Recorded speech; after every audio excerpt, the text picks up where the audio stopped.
నిజంగా ఈ out sourcing వ్యవస్థకు సంబంధించినటువంటి ఒక రివ్యూ చేసి రాష్ట్ర ప్రభుత్వం చేయాలి.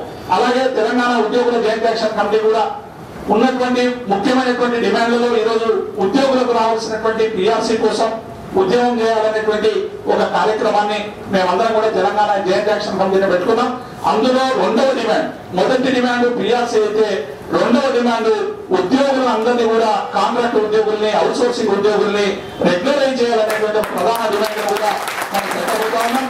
రాష్ట్ర ప్రభుత్వానికి మరి నవంబర్ లోగా పిఆర్సీ కమిటీ వేయాలి, వేయకుంటే తెలంగాణ ఉద్యోగుల జాయింట్ యాక్షన్ కమిటీ పెద్ద ఎత్తున ఉద్యమానికి పూనుకుంటుందని కూడా మేము చీఫ్ సెక్రటరీకి మరి ప్రభుత్వ ప్రధాన కార్యదర్శికి మొదనే మేము నోటీసు కూడా ఇవ్వడం జరిగింది. కాబట్టి ఉద్యోగులందరూ కూడా ఈరోజు ఐక్యంగా ఉండాల్సినటువంటి అవసరం ఉందని మీ అందరూ కూడా విజ్ఞప్తి చేస్తూ, సీమాంధ్రకు ఇలా సీమాంధ్ర ఉద్యోగులు ఈరోజు వేలాది మంది పనిచేస్తే మనం పొట్ట కోసం వచ్చినారు కాబట్టి ఎవరిని కూడా అనొద్దు. ఇది ప్రజల మధ్య తగాదా కాదు, పాలకులు అనుసరిస్తున్నటువంటి విధానాలకు వ్యతిరేకంగా తెలంగాణ ఉద్యమం నడుస్తుందని మనం సమయం పాటిస్తా ఉంటే మరి ఈ రోజు మహబూబ్ నగర్ జిల్లాలో శ్రీశైలం ముంపు బాధితులకు దాదాపు ఒక 128 అవుట్ సోర్సింగ్ ఉద్యోగాలు ఇస్తామని ముఖ్యమంత్రి గారు మన ఇందిరమ్మ బాటలో అక్కడికి పోయినప్పుడు మరి వాళ్ళందరూ కూడా ఆర్డర్స్ ఇవ్వడం జరిగింది. ఈ ఆర్డర్స్ తీసుకపోతే పులివెందులకు పోయినటువంటి వాళ్ళని, కర్నూలు పోయినటువంటి వాళ్ళని, నంద్యాలకు పోయినటువంటి వాళ్ళందరినీ కూడా ఆ ప్రాంతానికి సంబంధించినటువంటి సమైక్యాంధ్ర శక్తులు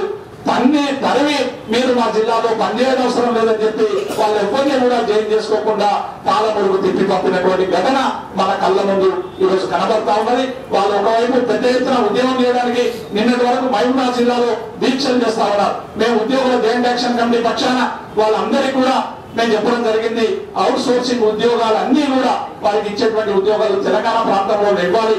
ఒకవేళ మీరు ఇలాంటి దాడులు కొనసాగిస్తే తెలంగాణ ఉద్యోగులు మళ్ళీ ఎదురుదాడి తిరిగితే ఏ ఒక్క వ్యక్తి కూడా ఆంధ్ర ప్రాంతానికి సంబంధించినటువంటి నాయకులు తెలంగాణలో ఉండరు. అటువంటి ఘటనలకు దారి తీయకుండా రాష్ట్ర ప్రభుత్వం ఇటువంటి సమస్యల్ని, సున్నితమైనటువంటి సమస్యలను పరిష్కరించే బదులు రోజు రోజు ఆంధ్ర తెలంగాణ ప్రజల మధ్య తగాదాలు పెట్టేటువంటి ప్రయత్నాన్ని మానుకోవాలని మేము రాష్ట్ర ప్రభుత్వానికి విజ్ఞప్తి చేస్తా ఉన్నాం. మీ అటవీ శాఖకు సంబంధించినటువంటి డిమాండ్లు అన్ని కూడా మీ డిమాండ్లకి తెలంగాణ ఎన్జిఓ సంఘం, తెలంగాణ జాయింట్ యాక్షన్ కమిటీ పూర్తిగా మద్దతు ప్రకటిస్తుంది. మన త్వరలోనే మరి తెలంగాణ ఉద్యోగుల జాయింట్ యాక్షన్ కమిటీ ఒక స్పష్టమైన మన అసెంబ్లీ సెషన్ జరగబోయేటువంటి తరుణం రాబోతా ఉన్నది. చాలా మంది ఉద్యోగులు కూడా ఈరోజు మనం పెద్ద ఎత్తున మరొకసారి మన విశ్వరూపాన్ని, ఉద్యోగుల విశ్వరూపాన్ని ఈ రాష్ట్ర ప్రభుత్వానికి చూపెట్టాలనేటువంటి ఒక తపన కూడా ఈరోజు కాంట్రాక్ట్ ఉద్యోగులు, అవుట్ సోర్సింగ్ ఉద్యోగులు అందరిలో ప్రారంభమైంది. తప్పకుండా వచ్చే అసెంబ్లీ సెషన్ జరిగే దినానికి ఒక పెద్ద ఎత్తున ఒక ఉద్యమాన్ని నిర్మించడానికి మనం అందరం కూడా ప్రయత్నం చేద్దాం. మీరందరూ ఐక్యంగా ఉండండి.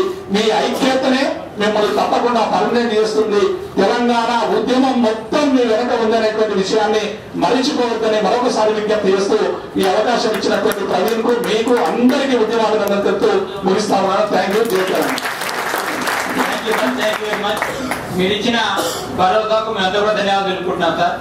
అంతకంటే ముందు ఈ సర్క్యులర్ డ్రామాకు నర్సరీలు ట్రాన్స్ఫర్ చేసిన సర్క్యులర్ రాత్రి వచ్చింది సార్. ఈ సర్క్యులర్ రాకముందే మా నల్గొండ డిఎఫ్ఓ గారు ఆల్రెడీ మా నల్గొండలో పనిచేసిన ఉద్యోగస్తులందరూ కూడా ట్రాన్స్ఫర్ చేసేసారు సార్. ఆఫీస్ గవర్నమెంట్ రాణిస్తాడు ఇప్పటికి కూడా మమ్మల్ని. మేము 23 మంది ఉన్నాం సార్ నల్గొండ జిల్లాలో. ఒక ఉద్యోగులు కూడా ఆఫీసులో 23 మంది తొలగించారు సార్. ఇప్పుడు దయచేసి తెలంగాణ 10 జిల్లాల్లో ఇటువంటి ఎట్లయితే ఏ పరిస్థితి ఏర్పడుతుందో ఆ పరిస్థితి ఏర్పడిన తర్వాత నల్గొండ జిల్లాలో కూడా అదే పేరిట ప్రకారం పోవడానికి Nalgonda DFO, social fund DFO గారికి ఒత్తిడి చేయవలసిందిగా ఈ సభాముఖంగా మా నల్గొండ జిల్లా అందరికీ కూడా విన్నవించుకుంటాం సార్.